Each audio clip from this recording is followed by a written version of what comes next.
अस्सलाम वालेकुम dear student, कैसे हैं आप सब। उम्मीद करती हूँ खैरियत से होंगे। स्टूडेंट, हम बात करें 9th बायोलॉजी के सेकंड चैप्टर की। तो आज का टॉपिक है थ्योरी, लॉ और प्रिंसिपल। ठीक है स्टूडेंट, हमने देखना है कि थ्योरी क्या होती है, लॉ क्या होता है और प्रिंसिपल क्या होता है। ये बहुत इंपॉर्टेंट, आपके पास डिफरेंस भी आ सकता है कि थ्योरी और लॉ में क्या डिफरेंस होता है। तो स्टूडेंट देखें, व्हेन हाइपोथेसिस क्या है, बेसिकली लॉजिक टेंटेटिव एक्सप्लेनेशन है। ठीक है, एक डाउटफुल सी एक स्टेटमेंट है जिसको करेक्ट भी माना जा सकता है, जिसको रिजेक्ट भी किया जा सकता है। तो एक hypothesis give a repeated exposure, जब बार बार हाइपोथेसिस को रिपीट किया जाए और एक्सपेरिमेंट्स किया जाए एंड इज नॉट फल्सिफाइड, लेकिन उसको गलत ना ठहराया जा सके। ठीक है, एक स्टेटमेंट बना ली, उसको बार बार टेस्ट करना है, बार बार रिपीट करना है, एक्सपेरिमेंट करना है, लेकिन वो फिर भी गलत साबित ना हो जाए।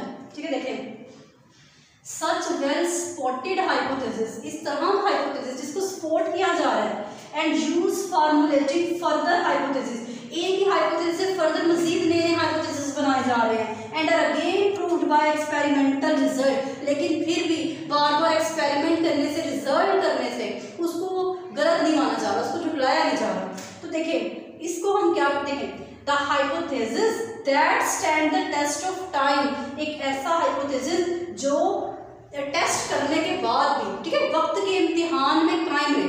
देखें the hypothesis that stand the test of time, एक ऐसा हाइपोथेसिस जो वक्त के इम्तिहान में कायम रहे, ऑफन टेस्टेड, जिसको बार बार टेस्ट किया जा सकते हैं, एंड नेवर रिजेक्टेड, और जिसको रिजेक्ट ना किया जाए। ठीक है, एक ऐसा हाइपोथेसिस जो वक्त के इम्तिहान में कायम रहे, ठीक है, बार बार उसको टेस्ट करना है लेकिन फिर भी रिजेक्ट ना किया जा सके, तो ये हमारे पास क्या बन जाती है, एक थ्योरी बन जाती है।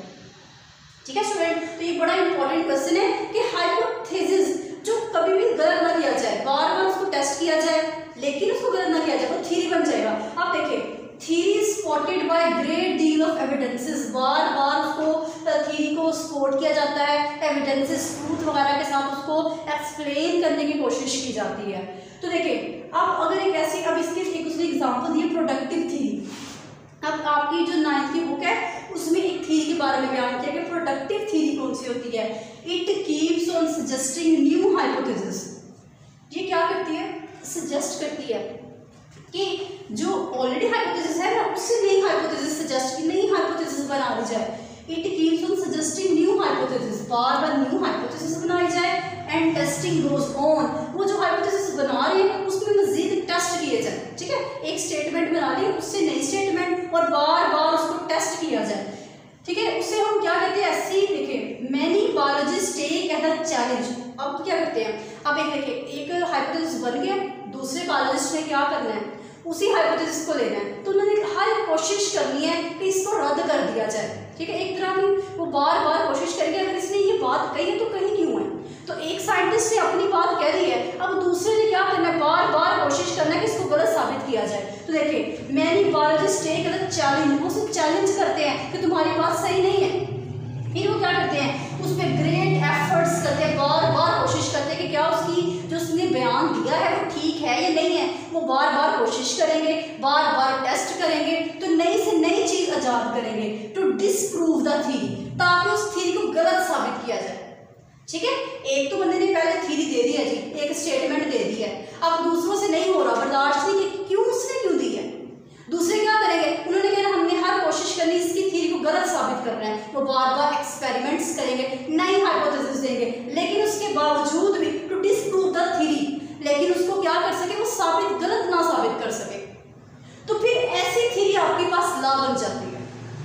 ठीक है, देखिए स्टूडेंट हाइपोथेसिस जो होते हैं उसको गलत ना साबित किया जाए बार बार एक्सपेरिमेंट के बाद, तो वो थ्योरी है।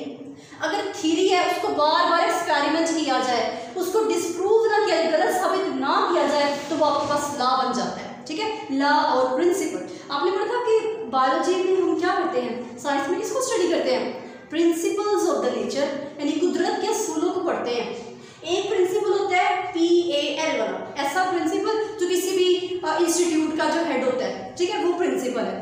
लेकिन एक ऐसा प्रिंसिपल, यहाँ पे जो प्रिंसिपल है वो एक रूल है। ठीक है, देखिए जरा, इफ आ थ्योरी सर्वाइव, उन्होंने कहा एक थ्योरी है वो सर्वाइव कर जाएगी, वो स्टेबल रहे, सच डाउटफुल अप्रोच, बार बार उसको बार बार उसको क्या किया जाए कि उसे शक व निगाह के साथ भी बार बार उसको कायम, बार बार उस पर एक्सपेरिमेंट किए जाए, लेकिन फिर भी वो कायम रहे। And continues to be spotted, बार बार एक्सपेरिमेंट किए जाए लेकिन फिर भी वो गलत न साबित हो, फिर भी वो वैसी की वैसी रहे। बाय एक्सपेरिमेंटल एविडेंसेस, उस पर फिर एक्सपेरिमेंट्स किए जाए लेकिन फिर भी वो कायम रहे। इट बिकम अ लॉ और प्रिंसिपल, फिर वो क्या बनता है, एक लॉ बन जाता है। देखिए स्टूडेंट, लॉ के लिए क्या जरूरी है, एक ऐसी थ्योरी जिसको बार बार टेस्ट किया जाए, बार बार एक्सपेरिमेंट किए जाए, बार बार रिजल्ट निकाले जाए, लेकिन उसके बावजूद वो गलत साबित ना हो तो वो आपके पास लॉ बन जाती है। ठीक है, देखिए जरा नेक्स्ट उसकी डेफिनेशन है, scientific law is a uniform और कांस्टेंट फैक्ट। उन्होंने कहा एक कांस्टेंट फैक्ट है, हकीकत है, एक ऐसी हकीकत जो बिल्कुल यूनिफॉर्म है, इसको तब्दील नहीं किया जा सकता। Constant fact of the nature, यानी कुदरत की एक ऐसी हकीकत जिसको ना बदला जाए। देखिए ना, पत्थर में लकीर हो गया, ये वही काम है। जो लॉ प्रिंसिपल है ये ऐसा है, इसको बदला नहीं जा सकता किसमें, साइंस की हिस्ट्री में। ठीक है, तो इसकी सेकंड डेफिनेशन है, scientific law is a uniform और constant fact of the nature. ये नेचर, कुदरत की क्या है, कांस्टेंट है, जिसको तब्दील नहीं कर सकते। अब देखिए थर्ड इसकी डेफिनेशन देखें, law is a universal fact of the nature. एक तरह का यूनिवर्सल फैक्ट है, एक ऐसी फैक्ट, एक ऐसी हकीकत जो पूरी कायनात में तस्लीम की जाती है, तो वो आपके पास लॉ है।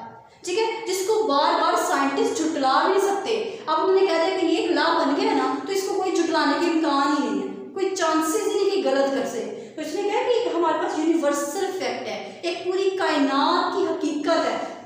नेक्स्ट देखिए, इट इज अ इररिफ्यूटेबल थिंग। इररिफ्यूटेबल, जिसको इनकार ना किया जाए, तो ये एक ऐसी थी जिसपे कोई इनकार नहीं किया जा सकता। तो स्टूडेंट्स की कुछ एग्जांपल्स देखें। एक है हार्डी-वेनबर्ग लॉ, एक ऐसा लॉ जिसने हमें पॉपुलेशन से रिलेटेड इंफॉर्मेशन दी थी। नेक्स्ट है मेंडल्स लॉ ऑफ इनहेरिटेंस, यानी कि मेंडल्स का इनहेरिटेंस से रिलेटेड लॉ। स्टूडेंट ये जो आपके पास एग्जांपल है, ये जस्ट शॉर्ट में पूछ सकते हैं कि एग्जांपल दे, लॉ की दो एग्जांपल्स दे, लॉ और प्रिंसिपल की कोई से दो एग्जांपल, सिर्फ ये नाम बताने आपसे, हार्डी-वेनबर्ग लॉ और मेंडल्स लॉ ऑफ इनहेरिटेंस। तो ये 2 नंबर के, अगर आप दोनों नेम लिखते हो तो आपको इजीली 2 नंबर मिल जाएंगे। चलो उम्मीद करती हूँ आपको आज का लेक्चर समझ आया होगा। तो ये आपका लेक्चर था लॉ और प्रिंसिपल।